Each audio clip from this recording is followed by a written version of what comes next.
கொண்டிருந்தால் உன்னுடைய சுதந்திரமும் கேள்விக்குள்ளாகிறது என்று சொல்றார். அறிவார்ந்த எனது தம்பி தங்கைகள், என் அன்பு சொந்தங்கள், இதை சிந்திக்குவார்கள். அந்த சுதந்திரத்திற்காக தான் நம்ம கேட்டோம். சுதந்திரமற்ற மனித வாழ்க்கை அர்த்தமற்றது என்கிற தலைவர். முழுமையற்றது. அந்த சுதந்திரத்தை கேட்டோம்.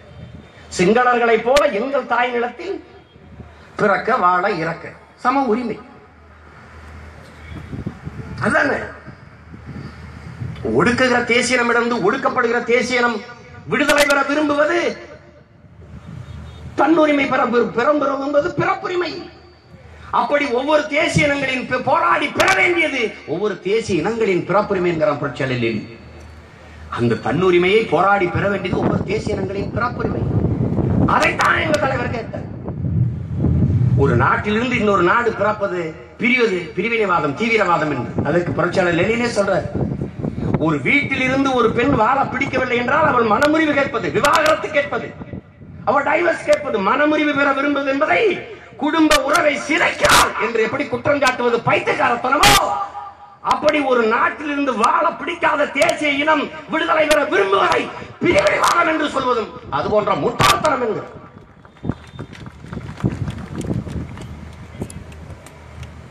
எடுத்து பேச ஓங்கி அடிக்க ஆளாம சொதப்பிட்டான். இந்த கூட்டம் மட்டும் 2008 என்று நான் நடத்திருப்பேடா. நீ போற நடத்திருப்பியா? இல்ல கருணாநிதி ஜெயலலிதா இருந்த மாதிரி இந்த அதிகாரம் மானத்தமிழ் பிள்ளைகள் எங்ககிட்ட இருந்தா தொற்றுப்பியா? நீ கனவுல கூட நினைச்சிருக்க முடியாது போற நடத்தணும். எத்தனை ஆயிரம் கோடி அங்க போயிருக்கும் தெரியாது, எத்தனை பேர் பாஞ்சிருப்போம் தெரியாது, என்ன நடந்துக்கும் தெரியாது, தொலைச்சிருக்கோம். நாங்க உயிருக்கு மேலாக உங்களை நேசிக்கிறது, நாங்க உயிரையே நேசிக்கிறவங்க இல்ல. அப்புறம் உங்களை போய் நேசிக்கிறது, உயிருக்கு மேலா நேசிக்கிறது, உயிரையே நேசிக்கிறது இல்ல. அது பொருட்டே இல்லை எங்களுக்கு. அன்னைக்கு அதிகாரத்தில் இருந்தவர்லாம் எப்படிப்பட்ட ஆளுகளா இருந்தாங்க இப்ப.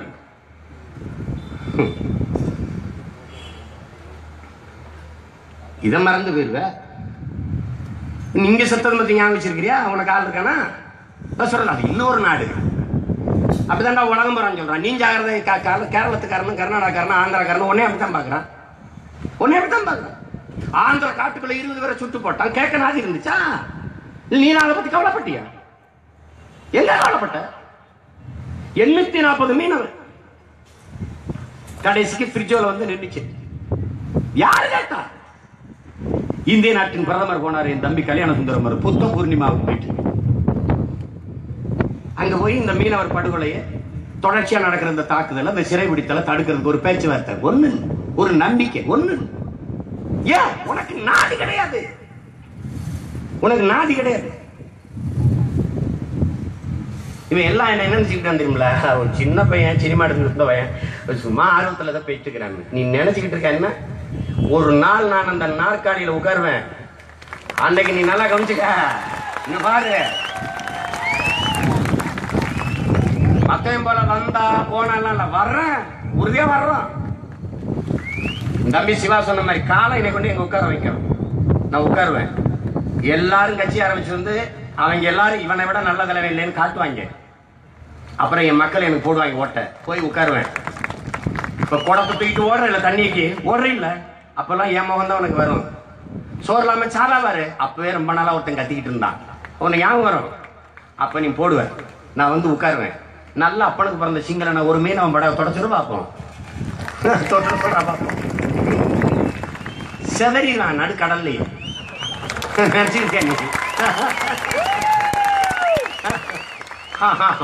பன்னாட்டு செய்தி ஆயிரும். இன்டர்நேஷனல் இஷ்யூ ஆக்கிறோம் ஒரே நாள்ல. அமெரிக்கா அதிபர் ட்ரம்ப் கும்பலாம் கதறிடுவான். என்னடா என்னமோ நடக்குதடா. என்ன கேப்பா, என்னங்க இப்படி நடந்துச்சு? பின்ன என்ன, எங்க ஆத்தாவையும் தங்கச்சி அக்காவும் தாடி இருக்கிறது வேடிக்கை வைக்கிறதுக்கடா நான் முதலமைச்சர் வந்திருக்கேன். சங்க அறுத்து போட்டுருவேன் தொட்டன். நான் தான் சொல்றேன். நான் வந்து இங்க பாரு, எங்க அண்ணனுக்கு எனக்கு நிறைய வித்தியாசம். அவர் ஆயுதம் ஏந்தி போராடினாரு, ஆனாலும் அநியாயத்துக்கு நல்லது.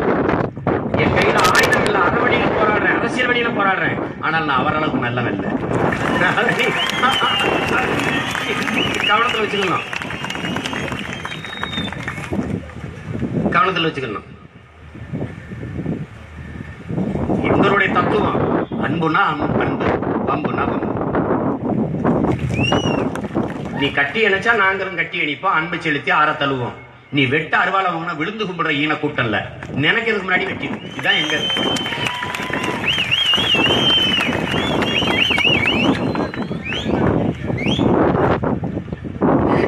அது செய்யாதான் பிரச்சனை. என்னை கற்பிச்சுறான், பண்ண பலகடா பச்சை படுகொலை, பைந்தமிழ் இனத்திற்கு உயிரடா விடுதலைங்கிறான் எங்க புரட்சி பாவலர். ஆளு அவனுக்கு தெரியுது இல்ல, சும்மா ஏமாறி பையன். இப்ப ஒரு அரசு இருக்கு, எடப்பாடி அரசா பிஜேபி எடுபடி அரசான்னு தெரியாம ஒண்ணும் தெரியல அவருக்கு. அவரை தான் முதலமைச்சரானே தெரியல அவருக்கு. இப்படி ஒரு பரிதாபங்களை வச்சுக்கிட்டு நம்ம பிளாட்டோ சொல்றான்ல, தெளிவா சொல்றான், அரசியல் வேணாம்னு நீ ஒதுங்கினா யாரை நீ நிராகரிக்க நினைக்கிறியோ, யாரை தவிர்க்க நினைக்கிறியோ தவிர்க்க முடியாத ஒரு ஆட்சியில் நீ வாழ வேண்டியது வரும்ன்றான். வந்துச்சு, நீ கவனிச்சுக்க. ஒன்றைய பிள்ளைகளுக்கு நான் சொல்லுவேன், இந்த மரணங்கள் எல்லாம் நாம் மறந்து கடந்து போவது என்பது வரலாற்று பெரும் துரோகம். பேசிய தம்பி சொன்னார்ல, ஐயா கலைஞர் செஞ்சதல்ல துரோகம், ராஜபக்சே செஞ்சதல்ல துரோகம். நமக்காக இறந்தவர்களை, நமக்காக உயிர் தியாகம் செய்தவர்களை மறந்து கடந்து போவது என்பதே வரலாற்றில் பச்சை துரோகம். யார நம்பி செத்தான், யார நம்பி செத்தான்? நாம் போராடி விடுதலை அடைவோம். அப்படி இல்லை என்றால் ஒருவேளை நமக்கு பின்னாடி வழியே வருகிற வீரத்தமிழ் பிள்ளைகள் போராடி பெறுவார்கள் என்ற நம்பிக்கையில் செத்தான். யாருக்காக செத்தான்? நாம் அடிமையாக பிறந்து விட்டோம். நம்மை போல வருங்கால தலைமுறை பிள்ளைகள் அடிமையாக வாழக்கூடாது. உரிமை பெற்ற விடுதலை பெற்ற தேசத்தில் சுதந்திர தமிழ் பிள்ளைகளாக வாழ வேண்டும் என்று செத்தான். நமக்காக செத்தான், நம்மை நம்பி செத்தான். அவர்களை மறந்து கடந்து போவது என்பது பச்சை துரோகம். பாருங்க, இந்த படங்கள் எல்லாம் எவ்வளவு பயங்கரவாதிகளுடைய சாவுன்னு பாருங்க. பாருங்க இந்த படங்கள், இவங்க எல்லாம் தீவிரவாதிகள். உலகம் அப்படிதான். என்ன சொல்றான், உன்னால ஒண்ணு பேச முடியுதா? இனப்படுகொலை, ஈழத்தில் நடந்தது இனப்படுகொலை. இந்த வார்த்தையை கூட உன்னால பதிவு பண்ண முடியாது சர்வதேசத்தில். இந்திய நாடு உனக்காக அங்க நடந்திருக்கிறது இனப்படுகொலை என்ற அந்த வார்த்தையை உச்சரிக்க விடல. உலகத்துக்கு தெரியும், செத்தன முழுக்க தமிழன், கொன்றது முழுக்க சிங்களன். அது இனப்படுகொலை. அது ஒரு கொலை இல்ல, ஒரு படுகொலை. ஏன் படுகொலை? பச்சிளம் குழந்தைகளை கொல்லக்கூடாது, போர் மரபு கொண்டான். கர்ப்பிணி பிள்ளைகளை கொல்லக்கூடாது, கொண்டான். எப்படி கொண்டான்? உயிரோடவே கர்ப்பிணி பெண்கள் வைத்து அப்படி கீறி அந்த குழந்தை எடுத்து கீழே போட்டு போட்ஸ்கார்ல மண்டையில் வச்சு கொண்டான். பாருங்க, இது படுகொலை இல்லையா? இது படுகொலை. வயது முதிர்ந்தவர்கள் மீது தாக்குதல் நடத்தக்கூடாது, கொன்றான். படுகொலை. மருத்துவமனைகள், பள்ளிக்கூடங்கள் மீது குண்டுகள் போடக்கூடாது, போட்டான். படுகொலை. மருத்துவமனை இழந்த பிறகு மரத்துக்கு கீழே ஒரு வேட்டியை கட்டி அதற்கு கீழே இருந்து வைத்தியம் செய்யும் போது அந்த வேட்டியின் மேலே குட்டப்பட்டு கொன்னா. படுகொலை. ஆனா ஒருத்தன் பேசல, இந்த உலகத்துல ஒருத்தன் பேசல. இந்த படுகொலை கொன்றது ராஜபக்சே சொல்றானே, இந்தியா தலையிட்டு இந்த போரை நடத்தியது, இந்தியா எங்களுக்கு அனைத்து உதவிகளும் செய்தது. கோத்தபாய ராஜபக்சே சொல்றான், ஒவ்வொரு அங்குல நகரையும் பிரணாப் முகர்ஜி, ராகுல் காந்தி, அங்க இருக்கிற உள்துறை அமைச்சகத்தில் தெரிவித்துக் கொண்டே இருந்தோம். எம் கே நாராயணன் போன்றவர்கள் சொல்லிக்கொண்டே இருந்தோம். இந்தியா விரும்பிய போரையே நாங்கள் செய்தோம்.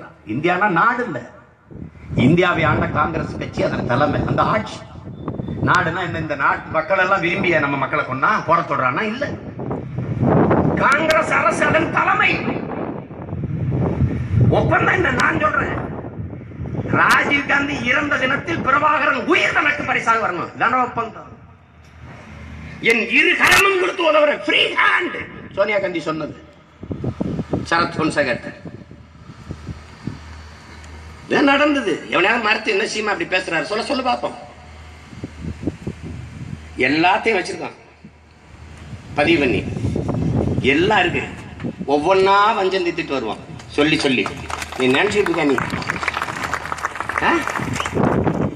பாலச்சந்திரன் பிடிபட்டிருக்கான்டா இலங்கை ராணுவத்துக்கிட்ட.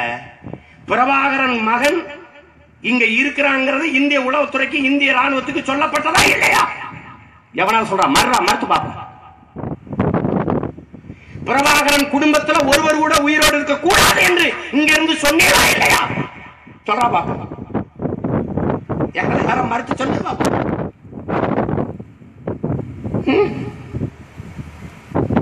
என்னங்கடா எங்களை எல்லாம் இன்னும் கிழித்தட்டு அடிக்கிட்டு கோழி குண்டு அடிக்கிற பயிர் நினைச்சு சர்வதேச அரசியல் தெரிஞ்சவங்கடா நாங்க. உலகத்துல அமெரிக்கா என்ன நினைப்பான், ஜெர்மன் நினைக்கிறான், இவன் என்ன நினைக்கிறான், இவன் என்ன செய்ய போறான், இன்னும் 5 ஆண்டுல நடக்க 50 ஆண்டுக்கு பிறகு உலகம் எப்படி இருக்கும் எல்லாம் தெரிஞ்சவன்.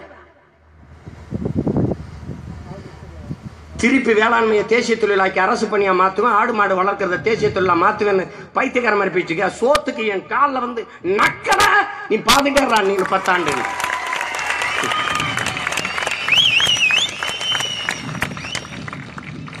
எல்லாம் சார் 1 கோடி சார் இந்த காரு, இந்த கார்ல லட்சம் கார் உங்களுக்கு கொடுக்குற சார், கொஞ்சம் சோறு அனுப்புங்க சார். பிச்சைக்காரன் நாய்கள் மாதிரி என் வீட்டு என் நாட்டில் வந்து நிக்கலன்னா நீ பாத்துறா.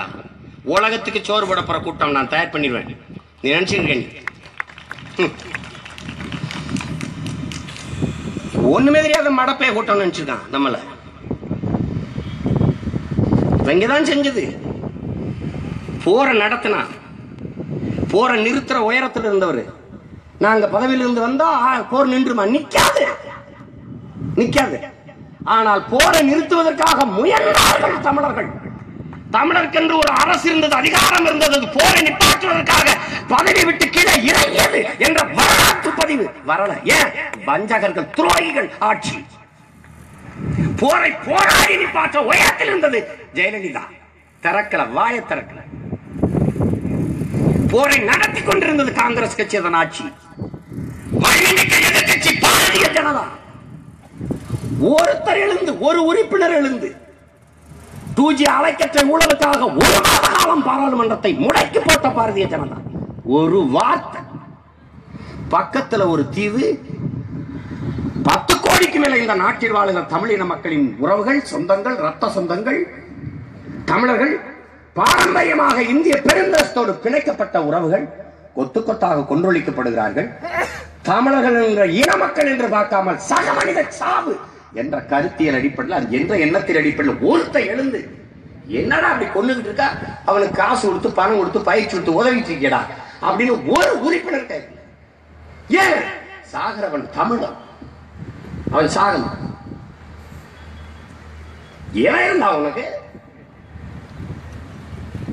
தமிழர்கள்லாம் இந்துக்கள், மற்றவங்க விஷயம் சந்துக்களா? என்னது அங்க பேசுறவங்களாம் ஈழத்துல சாகும்போது எங்க போனா? பல்லாயிரக்கணக்கான வழிபாட்டுத்தலங்களை இடித்தாரடா சிங்கள. இங்க சாலையை விரிவெடுத்திருக்கு, நடுவாளர் இருக்கிற கோயிலை எடுக்க விடாம போராடுற நீங்கள். பல்லாயிரக்கணக்கான எங்கள் சிவன் முருகன் வழிபாட்டு தலங்களை இடிக்கும் போது எப்படா எங்கள் இன வழிவாய் மக்களின் வழிபாட்டு தலத்தை இடிப்பாய் என்ற RSS, பிஜேபி, இந்து முன்னணி ஒருத்தன் கேட்க மாட்டான்.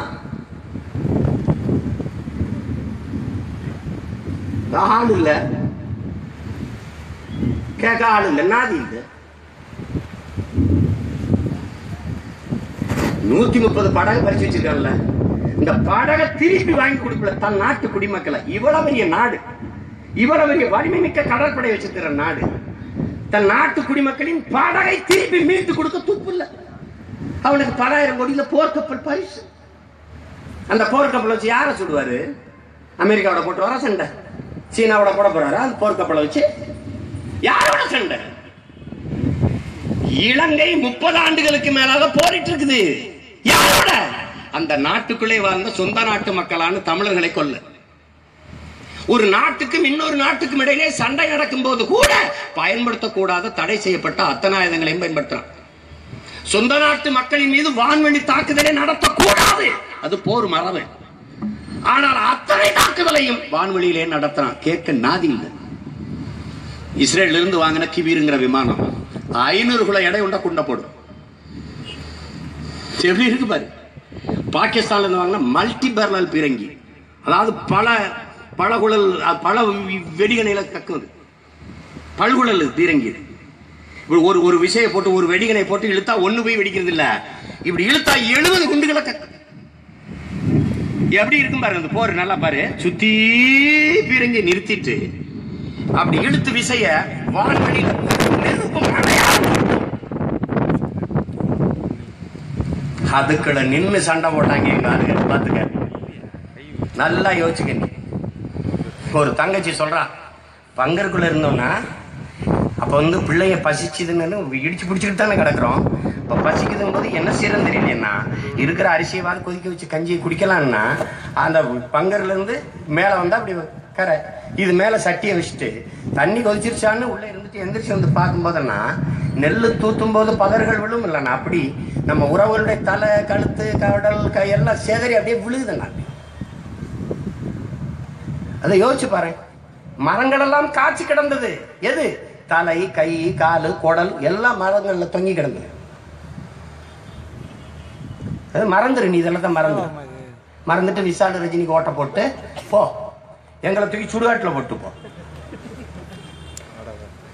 எல்லாத்தையும் மறந்து. இதெல்லாம் பேசி என்ன போதுமா சீமா இவன் பேசுவான். அந்த சீமா அந்த ஈழத்தை பேசிடுவான்டா. கொஞ்ச நாள் பொறு, எல்லாரும் பேசுவா ஈழத்தை பத்தி. அதை பேசாமல் அரசியல் செய்து விட முடியும் என்கிற நிலையை உருவாக்கிட்டு. ஈழம்ங்கிறது தொலைதூர தீவா? உன் இன்னொரு தாயகம் இல்லையா? உன் இன்னொரு தாய் மடி இல்லையா? அங்க செத்தவன் யாரு? உன் மொழியை பேசிய குற்றத்திற்காக கொல்லப்பட்டவன், உன் இனத்தில் பிறந்த பாவத்திற்காக பலியானவன். அதை நல்லா கவனிச்சுக்க. நீ 200க்கும் மேற்பட்ட விவசாயி செத்தான், கேட்க நாள் இருந்துச்சா? இங்க செத்தாலும் உன்னை கேட்க மாட்டான். வெள்ளத்துல செத்தா பலாயிரக்கணக்கில் எவன் இருந்தா? நாளைக்கு அணுவுலை வைக்காதேங்கிறோம். யாருக்காக? அணுவுலை வெடிச்சா இறண்டாவா? நம்ம தான் 20 பேர் சத்தத்துக்கு வருத்தம் தெரிவிச்சாரா மோடி? 200 விவசாயிகள் சத்தத்துக்கு வருத்தம் தெரிவிச்சாரா மோடி? இல்ல பிரிஜோ சத்தத்துக்கு ஒரு வருத்தம் தெரிவிச்சாரா மோடி? ஒரு கண்டிச்சாரா இலங்கைய? அப்போ நாளைக்கு அணுவுலை வெடிச்சாலும் சரி, எது வெடிச்சு செத்தாலும் உன்னை கேட்க நாதி இருக்காது. அதுக்கு முன்னாடி சுதாரிச்சுக்கணும். நீ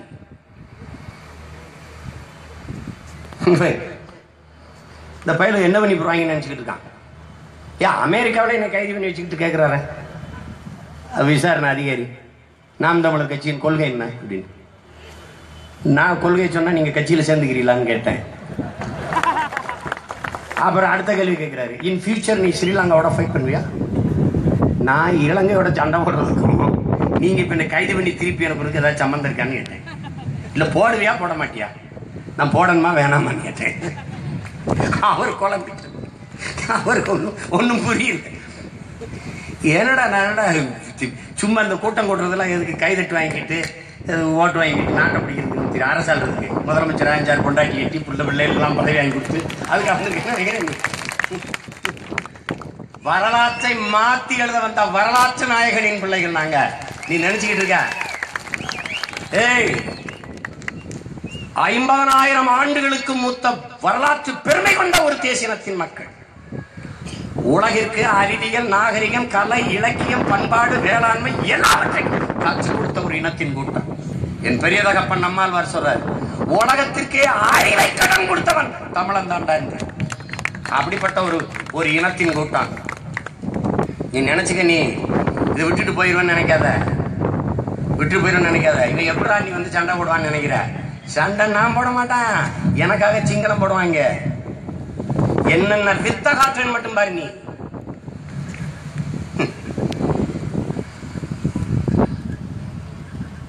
எங்கேயும் நான் வரமாட்டேன். எல்லாரும் எனக்கு வந்து பேசணும். அவ்வளவு வேலை நடத்துவேன், வருவேன். இதே மாதிரி ஒரு மே 18 25 லட்சம் பேரை கூட்டுவேன். இன்னைக்கு பிச்சைக்கார பயிலுக இதை இன்னும் 5 ஆண்டுகளை பாரு, ஒவ்வொருத்தரும் 100 பேரா விரிவான். உலகம் முழுமைக்கு இருக்கிற தமிழர்களை திரட்டுவேன். நான் போவேன் உலக தமிழ் பேரினத்துல ஒவ்வொரு மாலத்தீவு, மொரீசியஸ், எந்தெந்த நாட்டுல தமிழர் வாழ்றானோ அங்கெல்லாம் போய் பேசுவேன். அந்தந்த நாட்டு தலைவர்கள் அழைப்பேன். இந்தியாவில் இருக்கிற எல்லா தேசிய இனங்களையும் ஒருங்கிணைப்பேன். எனக்காக என் உடன் பிறந்தான் யாசின் மாலிக் பேசுவது போல, எனக்காக என் தங்கை ஐரம் சர்மிளா பேசுவது போல, எனக்காக என்னுடைய உடன் பிறந்தான் சுபாஷ் சந்திரா கர்நாடகாவிலிருந்து பேசுவது போல, எனக்காக பேராசிரியர் சுரேஷ் கேரளாவிலிருந்து பேசுவது போல, அனைத்து தேசிய இனங்களிலிருந்தும் பஞ்சாபிலிருந்து எங்களுடைய பெருமதிப்பிற்குரிய பெருந்தகை பேராசிரியர் ஜக்மோகன் சிங் பேசுவது போல எல்லா தேசிய இனங்களையும் என் விடுதலைக்காக, என் உரிமைக்காக முழங்க வைப்பேன். திணறி 25 லட்சம் பேர் நடப்போம். எத்தனை நாள் பேரணி முடியறதுக்கே ஆகும் தெரியாது உனக்கு. அரசு 5 நாள் ஒரு வாரம் விடுமுறைடான்றுவேன், பள்ளிக்கல்வியில் விடுமுறை போன்றுவேன். விடுதலை வேண்டும், அது முதல் வேலை. பிறகு எந்த வேலையும் செய்யலாம். நாளை பிரகடனப்படுத்துவேன், பேரறிவிப்பு செய்வேன். உலக வரலாற்றில் மூத்த குடி தமிழினம், 50,000 ஆண்டுகளுக்கு மூத்த இனம். எல்லோரும் அவரவர் தாய்மொழியில் பேசிக் கொண்டிருக்கிறீர்கள். நாங்கள் மொழிகளின் தாய்மொழியில் பேசுறோம். 13 கோடி தேசிய இனத்தின் மக்கள், 26,000 மக்கள் தொகை கொண்டவனா நாடு வச்சிருக்கான். 4 லட்சம் 5 லட்சம் மக்கள் தொகை கொண்டவனா நாடு வச்சிருக்கான். எல்லோரையும் போல விடுதலை பெற்று பெருமையோடு சிறந்து வாழ ஒரு நாடு வேணும் நாங்கள் நினைக்கிறோம். நல்லா கொஞ்சிக்கணும். நாங்கள் போராடி விடுதலை பெற்று இந்திய தாய்மொழியாண்ட கொடுத்துட்டோம். எங்க முன்னவர் செய்த வரலாற்று பிள்ளை. முகமது அலி ஜின்னா நாடு கேட்கும் போது இங்கே பெருந்தலைவர் காமராஜரும் எங்க ஐயா முத்துராமலிங்கத்தவர் எழுந்து ஜின்னாவை போல எனக்கு தனி நாடை கொடுத்தா முடிஞ்சிருக்கோம். நாங்க இப்படி அடிமையா நின்று கதிரவே ஜாத்மேகன்னு கத்திட்டு இருந்ததில்லை. இந்த நீட்டு தேர்வெல்லாம் வேற எங்கேயாவது நீட்டுன்னு போயிருக்கலாம். விட்டுட்டாங்க. எங்க முன்னோர்கள் செய்த பிள்ளை. வரலாற்றுல நிறைய பிள்ளைகள் இருக்கு, அதுல ஒரு பிள்ளை. இப்ப போராடி விடுதலை அவன்கிட்ட கொடுத்துட்டு எங்களை அடிமையா விட்டு போயிட்டாங்க. இப்ப இருக்கிறது ஒரே வழிதான். ஒண்ணுதான் கேட்பேன், நாங்க முடிவு பண்ணிட்டோம்டா தமிழ் தேசிய மக்கள், பூமி பந்தில் எங்களுக்கு ஒரு தேசம் வேணும்னு. அது 60 ஆண்டுகளுக்கு மேலாக போராடி ரத்தம் சிந்தி கண்ணீர் சிந்தி உயிரை விலையாக கொடுத்து இன்னைக்கு அனைத்துலக அரசியலாக மாற்றி நிறுத்தி இருக்கிற ஈழ விடுதலை எங்கள் கனவு. அதை அடைகிறது என்று நாங்க இருக்கோம். எம்பக்கம் நிக்கிறது யார், எதிரா நிக்கிறது யார், முடிவு செய்யும். இந்தியாட்ட கேட்பேன், சிங்களன் உன் நண்பன்னா நான் யாரும் முடிவு பண்ண, பிளீஸ் டிசைட் இட், சொல்லி முடிவு பண்ணி சொல்லு. கேட்பேன், சிங்களன் என் இனத்தின் வரலாற்று பகைவன் உன் நண்பன் என்றால் நான் யார், பதில் சொல்லு. சிங்களன் என்ன அவனை வச்சுக்க, என்னை வச்சு. நான் என்ன அவனை வச்சு, என்னை வச்சு. ரெண்டுல ஒண்ணு முடிவெடு. இறையாண்மை முக்கியம் தான். இந்தியாவுக்கா இலங்கைக்கான முடிவு பண்ணிக்க. நீ இந்த பூச்சாண்டிலாம் என்கிட்ட காட்ட முடியாது. நீ அறிவாருங்கிறமா விவாதிப்பான். இந்தியாவின் பாதுகாப்புக்கு ஈழ நாடு இருப்பது சரியானதா இல்ல இலங்கை ஒரே நாடா இருப்பது சரியானதா? தமிழர்களை கொண்டுட்டு சிங்களனுக்கு அதிகாரத்தை கொடுத்து எப்படி இந்தியாவை பாதுகாப்ப வைப்ப? வா பாப்போம். பிரபாகரனும் அவன் படைகளும் விடுதலை புலிகளும் தமிழீழ நாட்டில் நிற்கிற வரை சீன வந்தானாடா? வந்தானா?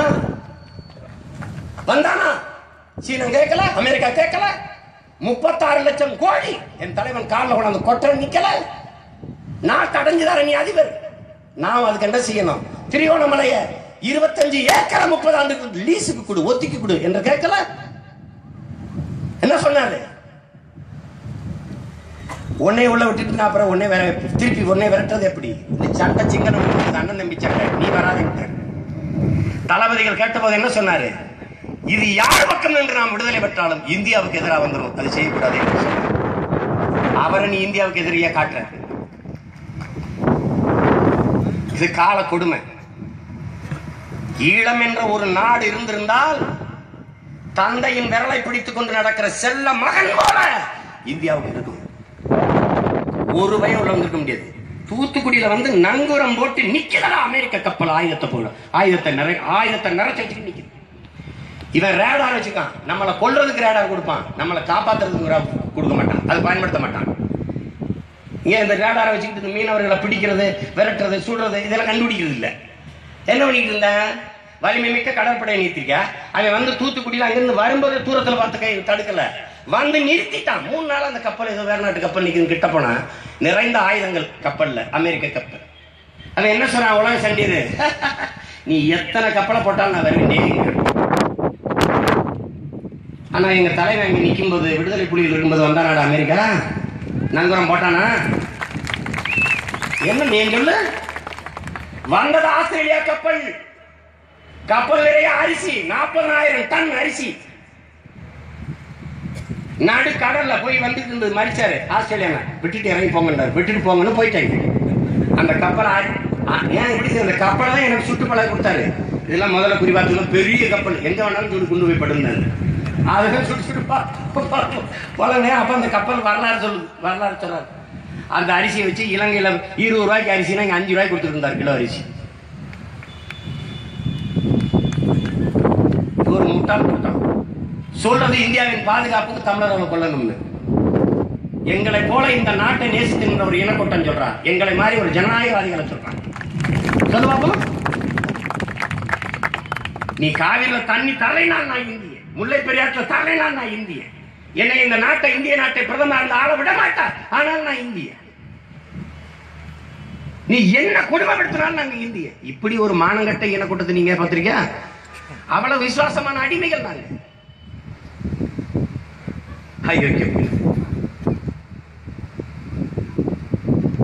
அவன் நினைக்கிறான் இந்த சின்ன பயிலுக்கு என்ன செஞ்சிருவாங்கன்ட்டு.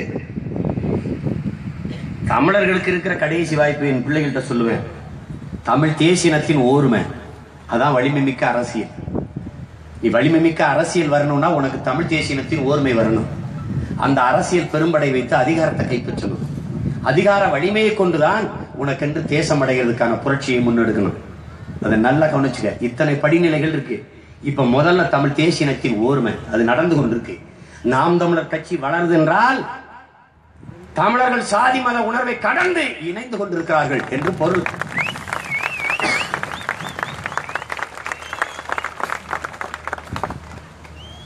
நீ எதை பற்றியும் கவலைப்படாத. இல்லத்தை அடைஞ்சிருவானா, இதை சரி பண்ணிடுவானா, தண்ணியிலேயே தீத்துருவானா, காடுகளிலேயே வளர்த்துருவானா, எப்படி எல்லாருக்கும் வேலை கொடுப்பான், அதெல்லாம் ஏன் வேலை, நீ அதை பத்தி கவலைப்படாத. நீ படைய பெருக்கு, தடைய நொறுக்கிறது, அதெல்லாம் ஏன் வேலை. படைய பெருக்கு, தன்னலமற்ற களத்தில் நின்று களமாடு, சாதி மத உணர்ச்சிகளை பின்னுக்கு தள்ளு, நான் தமிழன் என்கிற இன உணர்வை முன்னிறுத்தி ஏறி வா. அதை விட்டா வழி இல்லை. உன்னை கவனிச்சுக்க, உன்னை எல்லாரும் எதிர்க்கிறான், எல்லாரும் எதிர்க்கிறான். என்ன அர்த்தம்? நீ சரியா இருக்க அர்த்தம். ஹிட்லர் சொல்றான்ல, உன்னை பின்னிருந்து எல்லாரும் விமர்சிக்கிறார்களா, நீ முன்னால் நிற்கிறாய் என்பதை புரிந்து கொள்கிறான். கவனமா வேலை செய், கவனமா வேலை செய். இங்கே என் தம்பி ஹுமாயூன் கூட பதிவு செஞ்சாரு. என் அன்பிற்குரிய சொந்தங்களுக்கு சொல்வேன், இஸ்லாத்தை ஏற்றிருக்கிற என் தாய் தமிழ் சொந்தங்களுக்கு சொல்வேன், எல்லோரும் எடுத்து பேசுகிற போது நீண்ட காலமா என்னிடத்தில் ஒரு வருத்தத்தை துயரந்தோய்ந்த செய்தியை என்னிடத்தில் பகிர்கிறீங்க. தமிழ் மக்களுக்காக போராடிய விடுதலை புலிகள் அதே தமிழினத்தைச் சேர்ந்த இஸ்லாமிய மக்களை காத்தாங்குடியில இப்படி தொழுகையில் இருக்கும்போது கொன்றொழிச்சது, கொன்னது சரியா என்று சொல்றீங்க என்று கேட்கிறாங்க. அது மிக தவறு, மிக கொடிய செயல். வரலாற்றில் அப்படி ஒரு துயர நிகழ்வு நிகழ்ந்திருக்கவே கூடாது. உங்களுடைய துயரங்கள்ல உங்கள் ஆழ்மனதலுக்கு அதே வேதனையோடு நானும் உங்களோடு பகிர்ந்து கொண்டு அதில் பங்கேற்கிறேன். ஆனால் அந்த செயல் சத்தியமாக தலைவர் பிரபாகரனுக்கு தெரியாது. அதை செய்தது இன்னைக்கு இருக்கிற கருணா தான் அதை செய்து விட்டது. அதை வரலாற்றை தெரிந்தவர்கள் விசாரித்து நீங்க தெரிந்து கொள்ளுங்க. அது அந்த நிகழ்வு அந்த நிகழ்வு நிகழ்ந்திருக்கவே கூடாது. அதை நியாயப்படுத்தவோ அதுக்கு காரணம் கற்பிக்கவோ நாங்கள் தயாரா இல்லை, அந்த இடத்துக்கு வரல. ஆனால் உங்கள் ஆழ்மனதில் இருக்கிற அந்த காயத்தை ஆறவிடாமல் அப்படியே திருப்ப அந்த வடுக்களோடு சுமந்து கொண்டு ஒரு பகை உணவை நம்ம வளர்த்து கொண்டு இந்த மண்ணின் மக்களின் மீட்சிக்காக, எழுச்சிக்காக, உரிமைக்காக போராடுகிற உங்கள் பிள்ளைகளுக்கு எங்களை ஆதரிக்காமல் எங்களை பகை உணர்வோடு பார்ப்பது சரியானதா இல்லை. எல்லாத்தையும் இழந்து விட்டு நிற்கதியா நிற்கிற பிள்ளைகள், எல்லாத்தையும் சரி செய்ய வேண்டும் என்று துடிக்கிற பிள்ளைகளுக்கு துணை நிற்க வேண்டியது உங்கள் கால கடமை, ஒரு வரலாற்று கடமை, ஒரு கால தேவை என்பதை நீங்கள் புரிந்து கொள்ளணும். நான் நிறைந்த வழியோடு என் ஆழ்மனதில் இருக்கிற அந்த துயரத்தோடு உங்களிடத்திலே ஒன்று சொல்கிறேன். காத்தாங்குடியில் நடந்த அந்த சம்பவத்திற்கு, யாழ்ப்பாணத்திலிருந்து இஸ்லாமிய பெருமக்களை வெளியேற்றிய அந்த வரலாற்று துயர நிகழ்விற்கு உள்ளன்போடு நான் திறந்த இந்த பொதுவெளியில் இத்தனாயிரக்கணக்கான மக்கள் கூடியிருக்க இடத்தில் நான் உளப்பூர்வமாக என் வருத்தத்தை தெரிவிக்கிறேன். இது போன்ற வரலாற்று துயரங்கள் இனி நம் இனத்தில் நிகழாது பார்த்துக் கொள்ள வேண்டியது நமது பொறுப்பும் கடமையும். ஆனால் அதே காயத்தை திரும்ப திரும்ப வைத்துக் கொண்டு அதற்காக எப்பவோ எங்கோ நடந்த ஒரு துயர நிகழ்விற்காக எதிர்வரும் தலைமுறை பிள்ளைகளின் நல்வாழ்வை, அவர்களுடைய எதிர்காலத்தை சிதைக்கிற இந்த எதிரிகள், துரோகிகளுக்கு வாய்ப்பு கொடுத்துவிட்டு தமிழ் தேசியத்தின் பிள்ளைகள் எழுந்து வருகிற இந்த புரட்சிகர காலத்தில் எங்களுக்கு துணை நிற்காது ஒரு வரலாற்று பெரும்பிழையை நீங்கள் செய்துவிடக்கூடாது என்று உங்களிடத்திலே அன்போடு வேண்டுகிறேன். எழுச்சியும் புரட்சியுமாக இழந்து வருகிற என் உயிர் தம்பி தங்கைகளுக்கு நான் சொல்லுவேன், இது நமக்கான காலம். எதை பற்றி நீங்க கொல்லப்படாதீங்க, எதை பற்றியும் கொல்லப்படாதீங்க.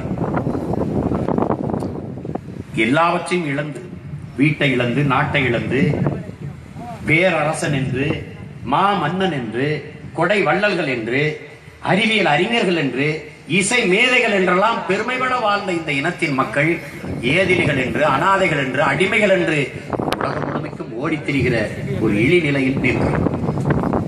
இந்த நிலையை மாற்ற வேண்டியது ஒவ்வொரு தமிழ் பிள்ளையின் கடமை. இது சீமானுடைய வேலை இல்லை, இந்த மேடையில் உட்கார்ந்து இருக்கிற வேலை இல்லை, இங்கே கூடியிருக்கிற என் இன சொந்தங்களினுடைய வேலைகள் மட்டுமல்ல, ஒவ்வொரு தமிழ் பிள்ளைகளுடைய வேலை என்பதை நீங்கள் புரிந்து கொள்ள வேண்டும். அது ரொம்ப முக்கியம். இதை நாங்களே செய்துவிட முடியும். எல்லாம் சொல்றாங்க உங்க கட்சியில சேரலாம், எங்க கட்சி இல்ல, நம்ம கட்சி. அதை புரிஞ்சுக்கணும். முதல்ல நீங்க ஒண்ணு விளங்கணும், இது கட்சி இல்ல, நம் இனத்தின் அடையாளம். நாம் தமிழர் என்பது நம் இனத்தின் பெயர், நம் இனத்தின் அடையாளம். இதில் இணைவது என்பது நமது வரலாற்று கடமை. இங்க எல்லாம் சொல்றாங்க பாருங்க, இஸ்லாமிய மக்களுக்கு இந்த கட்சி தான் பாதுகாப்பு, கிறிஸ்தவ மக்களுக்கு அந்த கட்சி தான் பாதுகாப்பு. சொந்த நாட்டுல உனக்கு எவன்ட்டு இருந்து யாரை பாதுகாக்கிற, நீ யார் உனக்கு யார் பாதுகாப்பு? கருணாநிதி ஜெயலலிதா தான் பாதுகாப்பா? உனகிட்ட பாதுகாப்பா வாழ்றதுக்கு தான் அந்த பாடலாம் வந்தான். நீ அவன் உன்னை பாதுகாப்பா வாழ வைப்பான்னா எப்படி? இந்த புரிதல் உங்களுக்கு வரணும்.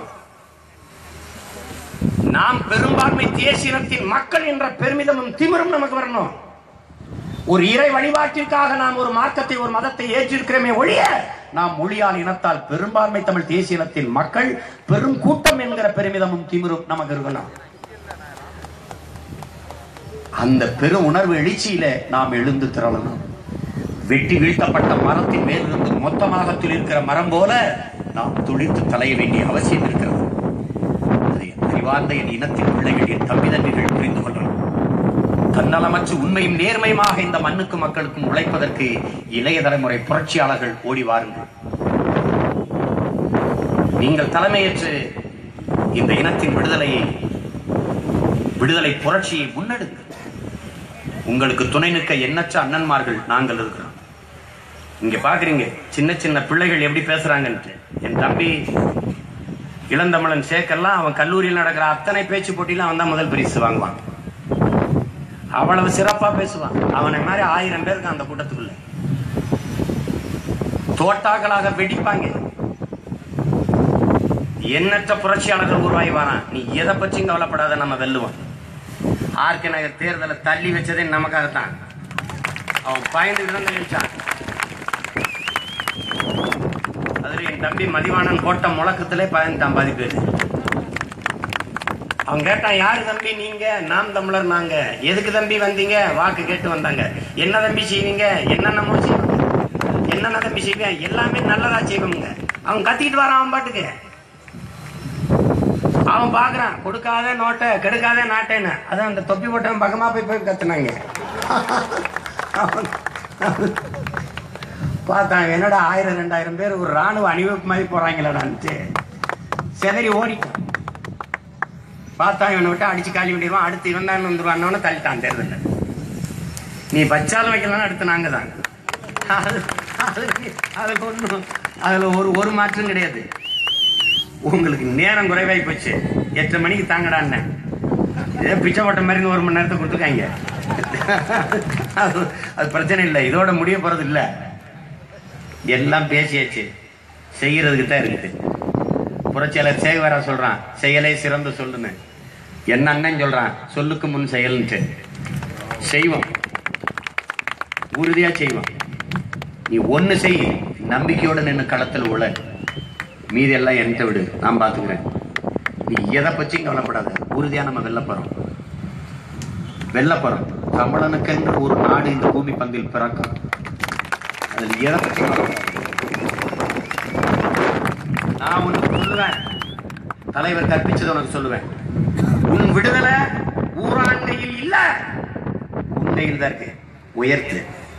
நீ கையை கட்டுன கதகதப்பா இருந்துச்சுன்னா அப்படியே இருந்துட்ட. நீ கையை நீட்டவே இல்லை, நீட்டுன இலவசம் பெற. உரிமைக்காக நீ ஒருபோதும் உயர்த்தல, இப்போதான் உயர்த்துற. நாம் தமிழர் என்று உயர்த்துற. நீ நல்லா கவனிச்சுக்க, நல்லா கவனிச்சுக்க. நீ இந்த உலகத்துல எவனும் உனக்கு விடுதலை பெற்று தருவான்னு நினைக்காத. இந்த திமுக, அதிமுக, அந்த காங்கிரஸ், பாரதிய ஜனதா இது நாளை ஒழிக்கிறான். இதையெல்லாம் நம்ம ஒழிக்கிறதுல அவனே ஒழிஞ்சுக்கிறான், அவனே ஒழிஞ்சுக்கிறான். என்னைக்கு அவன் ஓட்டுக்கு காசு கொடுத்தானா அன்னைக்கு செத்துட்டாங்க, தோத்துட்டான். சண்டைக்கு 2 பேரும் போகும்போது நான் வெறுங்கையில இருக்கும்போது நீ ஏன்டா குறிஞ்சு அருவாள் எடுக்கிற? பயந்துச்சுல. நான் 10 பைசா கொடுக்காம நான் வந்து வாக்கு நிக்கிறேன், நீ வந்து காசு கொடுத்து வாக்கு வாங்குறிய. நீ காசு கொடுத்து வென்ற வாக்கு ஓட்டும் சரி, பெற்ற ஓட்டும் சரி, 1 பைசா கொடுக்காம வாங்கின 4 லட்சம் ஓட்டும் சரி, என்ன வச்சுக்க? நீ தேடி வந்து போடுறாங்கடா, ரெட்டையெல்லாம் உதவி. அதுக்கு பின்னாடி 8வது இடத்துல இருக்கு, தீண்டு சின்னமா வச்சிருக்கான் மெழுகுத்தி. இத தேடி வந்து நல்ல ஆத்தாள கப்பனுக்கும் பிறந்தேன் போடுறான்டா. தேடி வந்து மானத்தமிழச்சி மாறல பால் முடிச்சவன் தேடுறான்டா. இருட்டை கிழித்து வெளிச்சத்தை ஏற்ற 2 மெழுகுவத்தி எங்கடா வந்து போடுறான். இல்ல 4 லட்சம் 45 லட்சமா மாறும். நாளை மறுநாள் 4.5 கோடியா மாறும். நீ எழுதி வச்சுதான் நடக்கும். இங்க பேசிய என் தம்பி சொன்னது போல, கல்யாண சுந்தரம், திலீபன்லாம், ஜெய்சன்லாம் குறிப்பிட்டது போல, நாங்கள் சத்தியத்தின் மக்கள். எங்களுக்கு கற்பித்தான் என் தலைவன். சரித்திரத்தில் நாம் சாகலாம், சாதாரணமானவர்கள். ஆனால் சரித்திரத்தில் சத்தியம் தோற்றதாக செய்தீர்கள். நாங்கள் சத்தியத்தின் பக்கம் நிற்கிறவன், ஒருபோதும் தோக்க மாட்டோம். எல்லாம் சொல்லலாம் உனக்கு தொலைக்காட்சி வேணுமே, வேண்டாம். நான் போராளியா இருக்க விரும்புறேன், முதலாளியா இருக்க விரும்பல. நான் தொலைக்காட்சியில செய்தியா இருக்கிற விரும்பல. தொலைக்காட்சி எனக்கு இருக்கு, எனக்கு அதுக்கு அதே இருக்கு. எந்த தொலைக்காட்சியா உண்மை பேசியிருக்கு?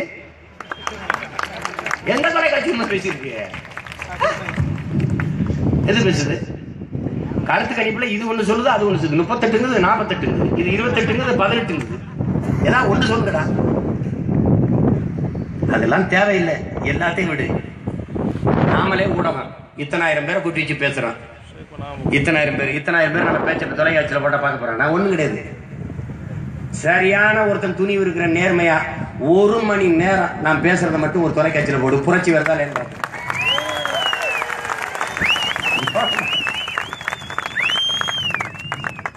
அவங்களுக்கு பிரச்சனையே அவன் வெல்றானோ வீழ்றானோ வளர்றானோ, இவனை வளர விட்டக்கூடாது. ஏன்? அடிப்படையிலே தகர்த்துவான். மொத்தமாவே வேற நாடா கட்டிடுவேன், வேற நாடா கட்டிடுவேன். நீ கனவுல கூட இப்படி ஒரு நாட்டை பார்க்க முடியாது. என்கிட்ட கேட்டாங்க, என்னங்க சாராயத்தை ஒழிப்பேன், மது ஒழிப்பேன், சிகரெட்டை ஒழிப்பேன், பீடி ஒழிப்பேன், அப்படி ஒரு நாடு உலகத்திலே இல்லைங்க. ஒரு நாடு இருந்ததுங்க, எங்கள் தலைவன் கட்டி எழுப்பிய தனித்தமிழ் சோசியலிசம் குடியரசுல ஒரு நாடு. எனக்கு ஒரு கனவை தந்தான் என் தலைவன். காசு தரல, கனவு தந்தான். லட்சங்களை தரல, பல லட்சியங்களை தந்தான்.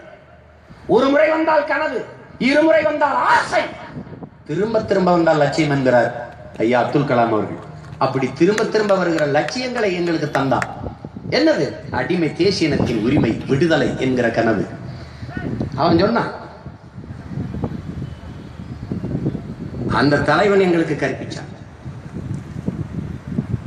நீ சாக துணிஞ்சிச்சுன்னா உனக்கு எல்லாம் சாதாரணமாயிரும். சாக பயந்தவன் தரித்திரமாயிரான், சாக துணிந்தவன் தான் சரித்திரமாயிரான்.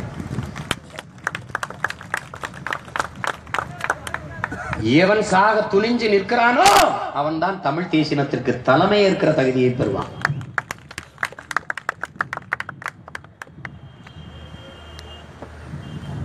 அந்த கனவு அடிமை தேசியத்தின் விடுதலை என்கிற புனித கனவு.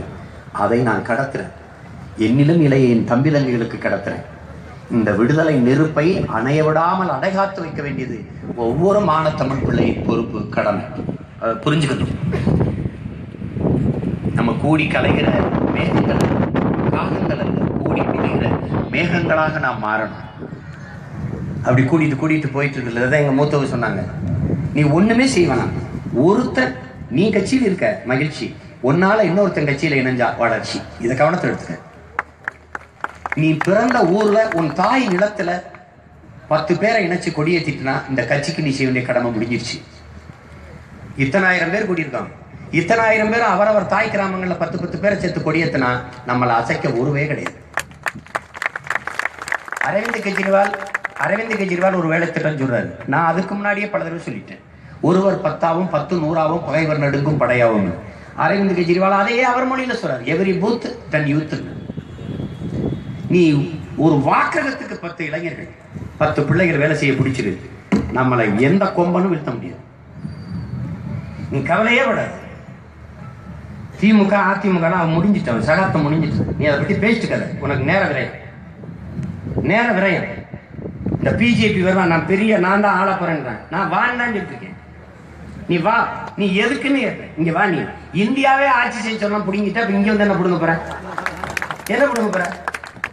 இந்தியாவே ஆள சொல்லிட்டோம்ல. நீ பாரதிய ஜனதா ஆண்ட மாநிலங்கள ஊழல் லஞ்சம் ஒழிஞ்சிச்சா?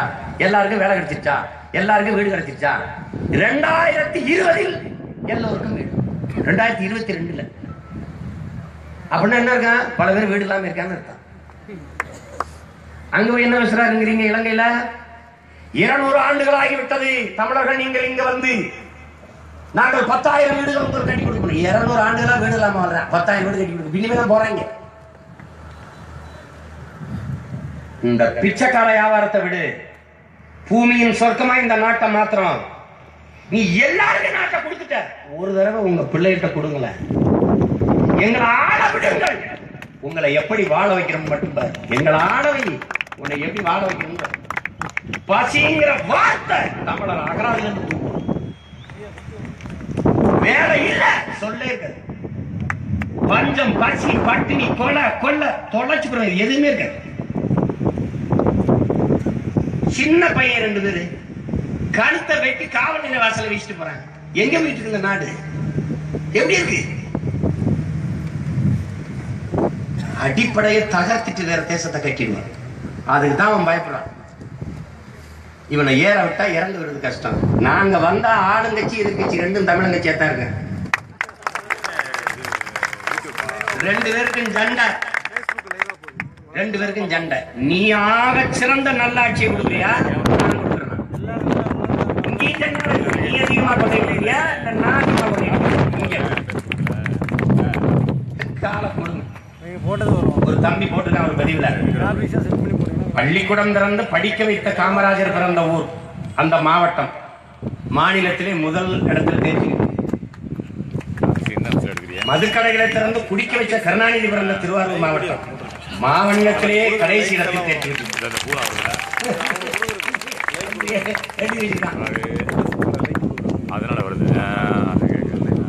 மிகச்சிறந்த நாடாக மாற்றுவான். சென்னையில சரிவாதி உடல சிங்கப்பூர் 45 நிமிஷத்துல மொத்த நாட்டையும் சுத்தி வரலாம். உலகத்தில் எல்லா நாட்டு இளைஞனுக்கு வேலை கொடுக்குது. நீ எல்லாரும் லீக்குவானி சொல்லிட்டு இருக்க. நாங்கள் வந்த பிறகு நாம் தமிழர் கட்சிங்க ஆட்சியை தான் சொல்லுவான் உலகம் முழுக்க. மிகச்சிறந்த நாட்டை படைப்பான். அப்படி ஒரு கனவை எங்கள் தலைவர்கள் கற்பிச்சான். 200 ஆண்டுகளுக்கு பிறகு என் இனம் எப்படி வாழ வேண்டும் என்கிற பெருங்கனவோடு நின்ற தலைவன் எங்களுக்கு கற்பிச்சான். கல்வியில, அறிவுல, ஆற்றலில், ஒழுக்கத்துல, விளையாட்டுல எல்லாவற்றிலும் சிறந்து விளங்குகிற தலை சிறந்த இனமாக என் தமிழ் பேரினத்தை படைப்பேன். இந்த என் பிள்ளைகள் கத்தி விழுந்து கதறி விழுந்து செத்து செதறி ரத்த துளிகள் இருக்குல்ல, அத்தனைக்கும் சிங்களம் பதில் சொல்லணும். வரலாற்றை எப்படி எழுதுவேன்? 1.25 கோடி சிங்கள, 13 கோடி தமிழ் தேசிய மக்கள் தங்கள் தாய் நிலத்தில் அடித்து விரட்டப்பட்டு எதிரிகளாக ஓடினார்கள் என்ற வரலாற்று பதிவிட்டார். அதே தேசிய மக்கள் எழுச்சியும் புரட்சியுமாக ஒன்று திரண்டு மிகப்பெரிய அரசியல் படையை கட்டி அதிகாரத்தை கைப்பற்றி சிங்கள நாய்களை அடித்து உலகெங்கும் எதிரிகளாக ஓடவிட்டார்கள் என்ற வரலாற்றை பதிவிட்டார்கள். இது நடக்குதா இல்லையா பாரு. நீ எழுதி வச்சுக்க, நான் சொன்னதெல்லாம் நடக்குது. நான் இல்லைனாலும் என் தலைமுறையா எனக்கு பின்னாடி வருகிற தடம் பார்த்து நடந்து வருகிற வீரத்தமிழ் மானத்தமிழ் பிள்ளைகளுக்கு நடக்க முடிவாங்க. இதை கட்டாயமா அது நடக்கும். எனவே அறிவார்ந்த எனது தம்பி தங்கைகளின் அன்பு சொந்தங்கள், இதை ஒரு நிகழ்வாக ஒரு சடங்காக கருதாமல் நம்முடைய உணர்வை நம்முடைய போர்க்குணத்தை பல மடங்காக பெருக்கிக் கொள்கிற ஒரு வாய்ப்பாக இந்த கூட்டத்தை பயன்படுத்திக் கொள்ளணும். என் அன்பிற்குரிய பெற்றோரிடத்தில் உங்கள் பிள்ளை அன்போடு வேண்டுவது, நிற்கதியாக நிற்கிற ஆதரவற்று நிற்கிற இனத்தின் பிள்ளைகள் இந்த மண்ணை இந்த மக்களை காக்க மீட்க ஒரு வலிமைமிக்க அரசியல் படையை கட்ட வேண்டும் என்று உள்ள தூய்மையோடு தன்னலமற்ற களத்திலே நிற்கிறோம். எங்களுக்கு கை கொடுத்து எங்கள் தோளுக்கு துணையாக நின்று எங்களை வலிமைமிக்க அரசியல் படையாக மாற்ற வேண்டியது உங்கள் கடமை, உங்கள் பொறுப்பு என்பதை உணர்ந்து எங்களுக்கு ஆதரவளியுங்கள். அடிமை தேசினத்தின் உரிமையை மீட்க எங்களுக்கு துணை நில்லுங்கள். புரட்சி எப்போதும் வெல்லும், நாளை வளரும், நமது அரசனை சொல்லும். நன்றி.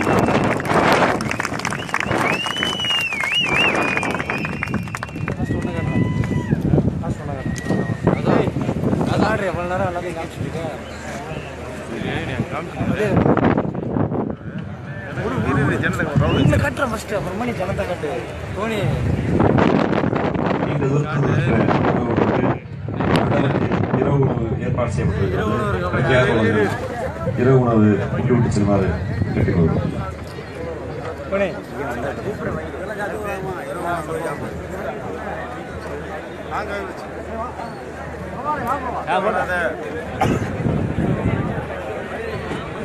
இவ்வளவு நேரம் லைவ் டெலிகாஸ்ட் பண்ண அந்தோனி ஆசிநாதன்,